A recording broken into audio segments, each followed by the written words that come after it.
Graduation garland nga ginama sa kwarta na uso na sab karong panahon nga pangregalo sa mga mitapos sa pag-eskwela.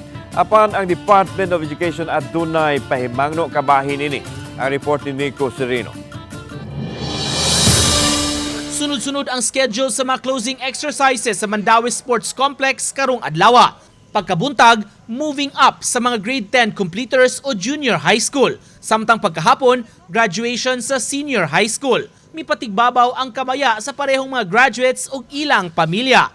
Aron pagpahalipay, dunay ubang mga ginikanan nga kwarta ang giregalo. Nauso ang money garland alang sa mga kalalakinan, samtang money bouquet usab sa mga babae nga graduates. Matun sa usa ka inahan, pre-order kini nga nakita rasab niya sa group chat nilang mga ginikanan sa mga estudyante. 250 ang bayad niya sa paggama sa money bouquet, siya mismo ang ni-provide sa 50 peso nga bills nga gigamit sa gipormang buwak. Samtang 150 usab ang pagpahimo sa graduation garland. Tag 100 peso bills nga balik usa ka libo ang iyang gihatag. Bahala ginagmay, di dinagko, bahala ginagmay. Kay kung dinagko, mas kuyaw naman sad na. Lahi naman sad di sa ta. Dato sakto-sakto naman sad ta. Ay importante nga nag-graduate. Summer naman sa dismanya, wala na kay bound.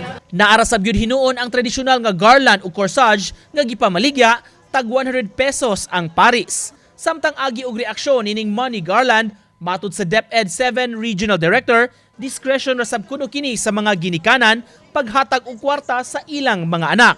Apan tambag niya, dili lang sab gyud kini pasubraan. Do wala gyud ta totally nag-ingon nga ayaw, pero kita lang sigurong maginikanan no or guardians magunahuna angay ba gyud ni siya natong buhaton para sa atong mga bata, dili ba ni makaapektar sa the whole community. Uban ni Godfrey Relien, Nico Sereno,